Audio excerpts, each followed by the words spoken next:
Assalamualaikum warahmatullahi wabarakatuh. Selamat ketemu dengan saya. Nama saya Norsani Kultom. Saya mau sedikit sharing ya, seperti apa saya. Ini pengalaman pribadi karena nggak sama semua orang PNS itu seperti apa pengalaman. Jadi yang saya ceritakan di sini adalah pengalaman pribadi saya. Seperti apa awal mulanya saya jadi PNS. Pada saat itu aku udah lama nih jadi PNS. Pada saat itu saya baru tamat SMA. Persis saya baru ngambil ijazah dari sekolah, ya kan. Saya pulang dari sekolah, pada saat itu belum ada HP loh. Saya dulu kan di Provinsi Sumatera Utara, di Medan. Jadi saya pulang dari ngambil ijazah, lagi di jalan. Pada saat itu masih banyak yang beredar itu, kalau mau tahu informasi hanya surat kabar. Pada saat itu surat kabar yang namanya Kompas ya, Kompas. Mungkin di situ kali jalan ceritanya untuk saya, rezeki saya di situ ya. Jadi ada kebetulan kakak ipar saya lagi naik sepeda. Dia lihat saya jalan kaki dengan anaknya, ada anaknya satu kelas sama saya kebetulan. Dia kasih tuh koran. Nih informasi nih lowongan kerja katanya. Kita lihat ya kan, udah ada apa syarat-syaratnya, seperti apa yang lulus itu seperti apa gitu kan. Kebetulan Kementerian Pertanian yang menerima. Jadi saya dari Sumatera Utara itu harus ngirim surat lamaran kerja itu ke Jakarta, ke sini. Saya berada di Jakarta sekarang. Kirim surat tuh tahu nggak? 2 minggu dulu baru nyampe. Surat kita, berkas kita itu 2 minggu harus dikirim naik pos, ya kan. Sekarang kan udah ada JNE ya, udah ada titipan kilat. Kalau dulu itu masih belum familiar, itu harus pakai kantor pos gitu kan. Terus syaratnya itu yang saya ingat ya, karena udah lupa lah. Nilai rapot kita dari kelas 1 SMA sampai kelas 3 SMA loh. Biasanya kan orang cari kerja itu kan dari nilai ijazah kan. Ini enggak loh.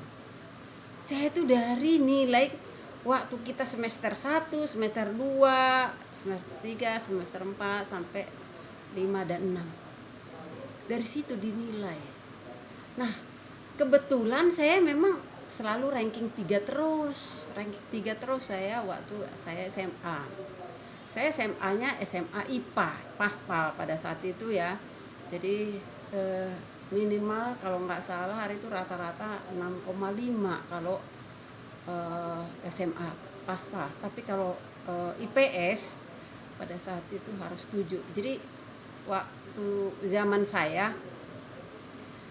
nilai jurusan yang ada di sekolah SMA itu hanya 2 pada saat itu, IPA dan IPS. Belum ada jurusan bahasa Indonesia atau belum ada jurusan yang lain, baru itu. Ya udah. Terus kebetulan emang udah rezeki saya kali ya, emang pas saya itu syarat itu memenuhi semua, ya kan. Udah memenuhi semua, namanya kita baru itu keluar ijazah, ya kita kan nyari kerja. Saya tuh nggak nyari saya pengen apa, belum ada di benak hati saya, belum ada di benak pikiran saya mau pengen PNS atau swasta. Saya nggak mikir, nggak ngerti, pokoknya saya masih belum punya cita-cita seperti apa, kemana mau kuliah juga. Uang bapak saya nggak ada, orang tua saya itu orang yang tidak mampu kan. Jadi kalau mau kuliah juga saya nggak ngarapin, karena satu keluarga itu kami ada orang 8, bayangin 8 orang, di atas saya kuliah, nomor 1, nomor 2 SMA, nomor 3 lagi STM, saya nomor 4, saya anak keempat yaitu SMA.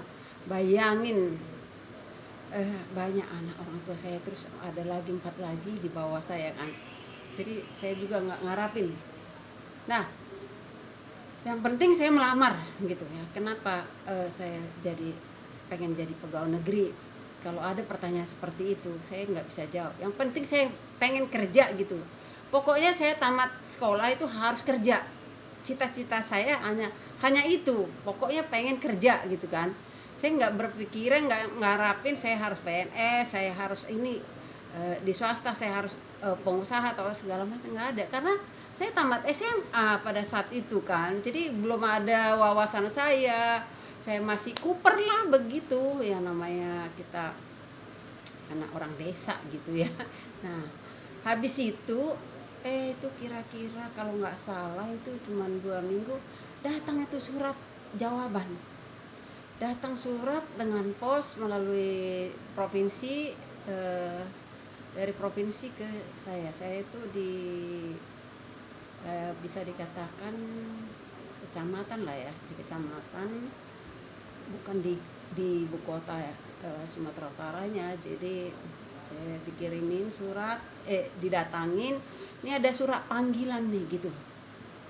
Wow. Namanya kita baru kali itu melamar langsung ada panggilan. Panggilannya itu tahu nggak? Untuk pendidikan dan latihan, diklat loh, diklat. Jadi saya langsung besoknya itu harus bawa koper, saya harus masuk asrama, saya didiklat pendidikan dan latihan. Saya dididik di asrama. Di asrama BLPP Gedung Johor Medan. Nah, saya masuk asrama itu. Nah, di sana saya dididik, tapi tiap minggu kalau nggak salah udah dapat uang saku loh. Uang marse namanya pada saat itu ya. Saya pendidikan, makan gratis, semua gratis semuanya, terus dapat uang saku. Wow, enak banget. Bayangin, kita belum pernah kerja, kita masih pendidikan. Kita pada saat itu namanya pendidikan crash program, cash kesehatan hewan gitu. Jadi saya 6 bulan di situ dididik. Sesudah 6 bulan baru saya ditempatkan di Provinsi Bengkulu. Jadi masih honor itu. Terus saya ditempatkan di Provinsi Bengkulu itu nggak ada saudara, jauh loh. Terus 1 hari 1 malam baru nyampe. Terus kan pikiran kita ya, yang penting kerja. Di sana mau siapa kita nggak tahu, seperti apa provinsi itu kita nggak tahu, pokoknya nggak tahu sama sekali. Akhirnya ya kita jalanin.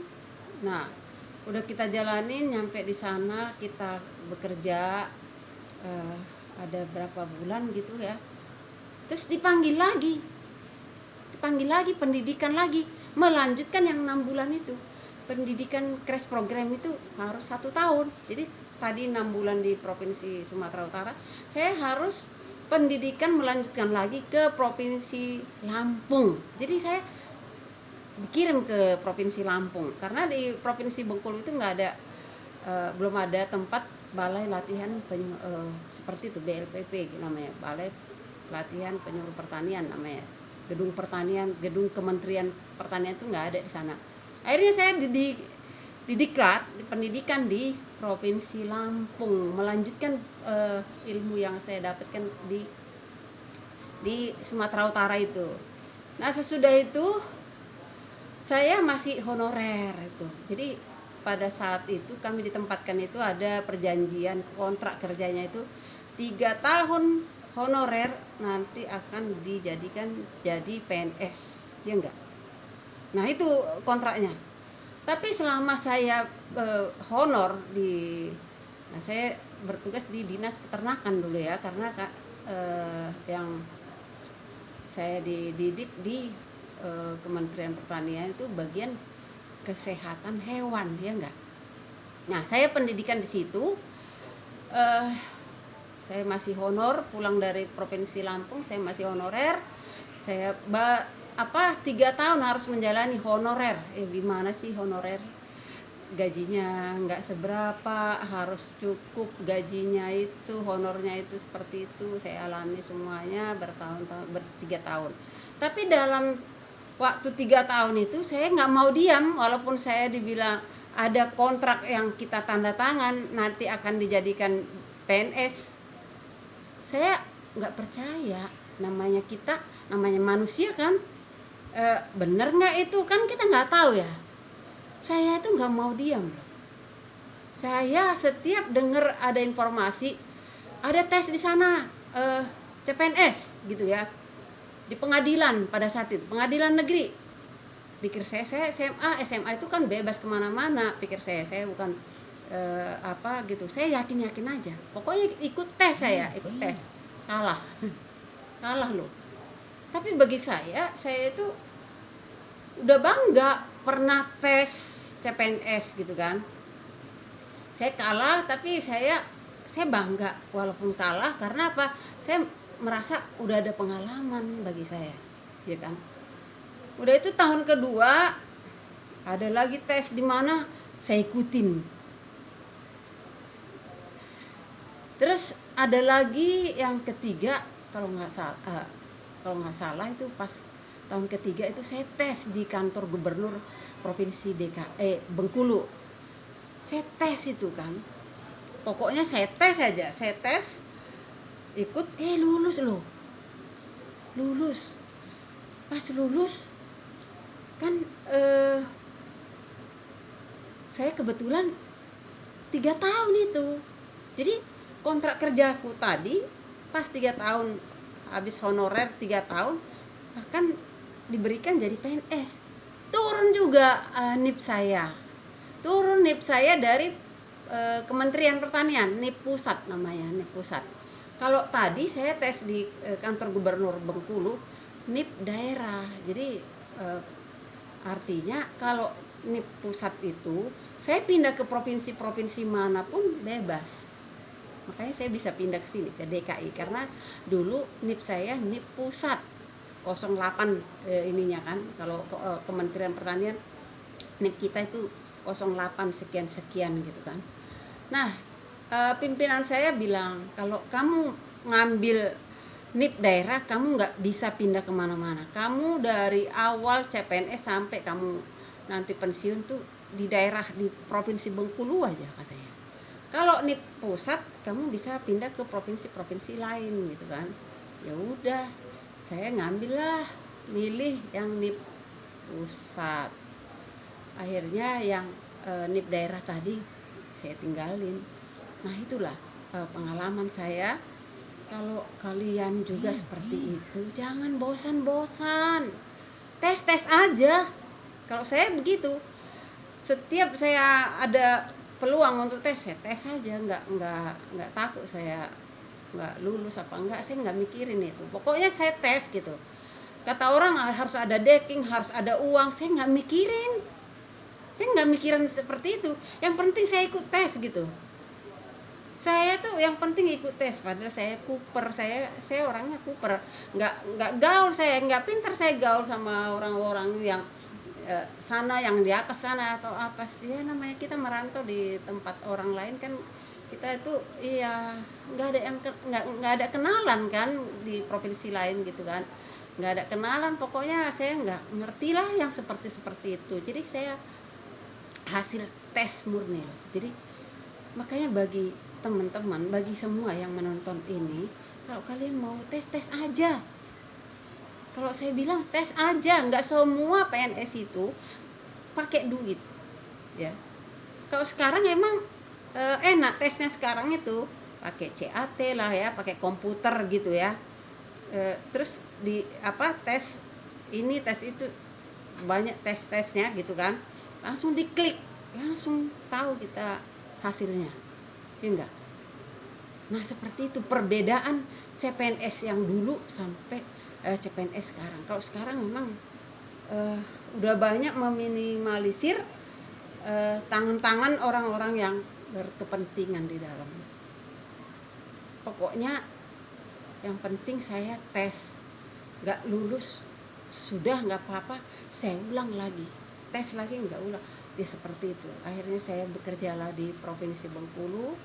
Saya di sana bertugas di Dinas Peternakan. Terus nanti saya kuliah lagi seperti itu, saya tingkatkan lagi ilmu saya seperti itu. Jadi saya di sana banyak pengalaman saya di bidang peternakan. Saya di situ sama dengan yang saat ini vaksinasi kan.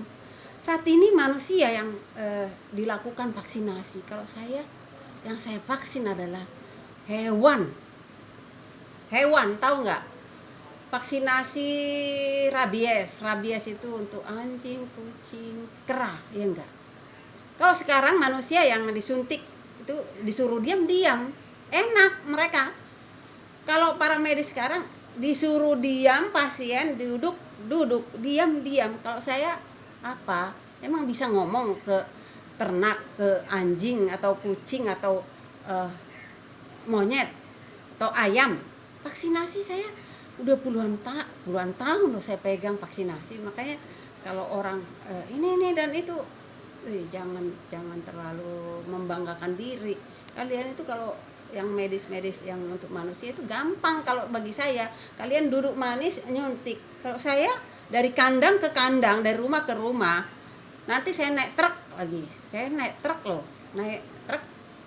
Pernah sapi datang dari Jerman 1.500 ekor, tahu nggak? Saya nyuntik di atas truk.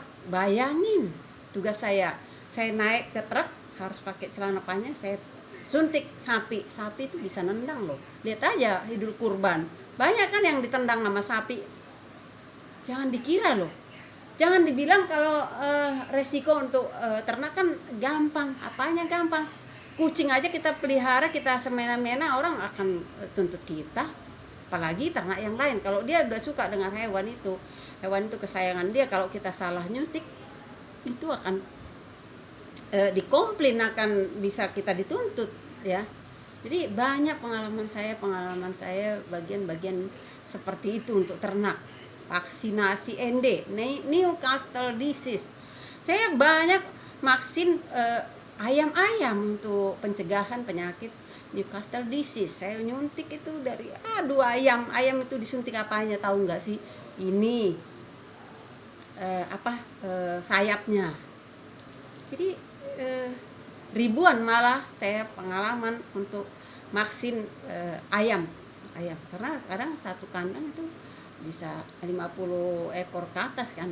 Kalau dia banyak ayamnya bisa 100, bisa 200 kan.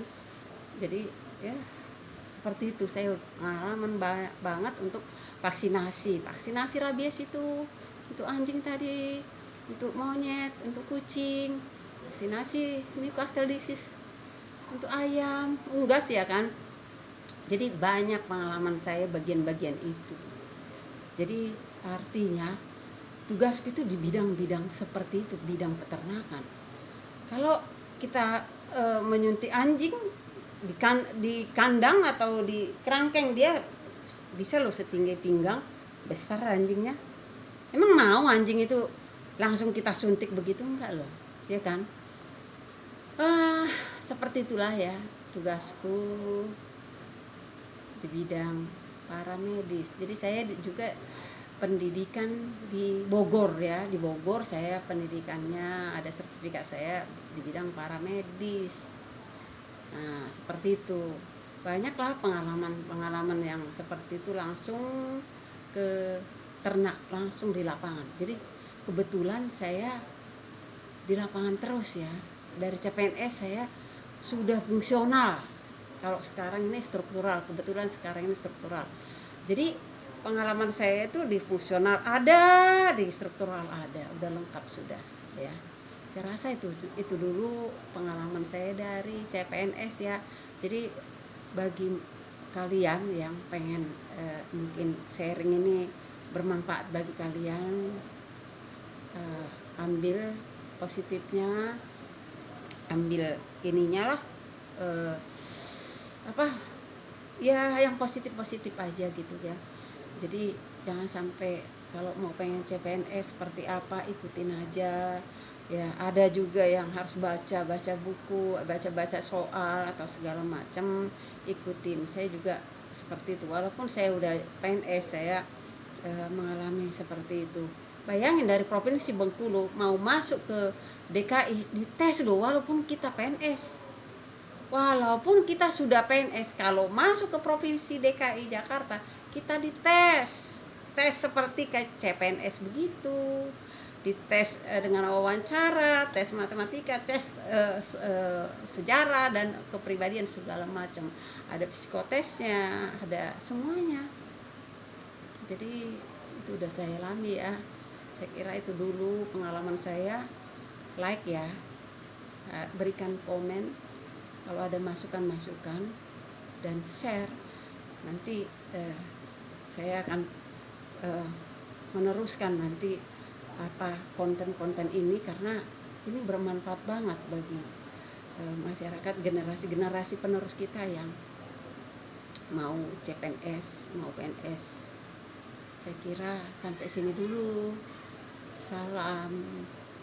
Semoga saya sehat ya.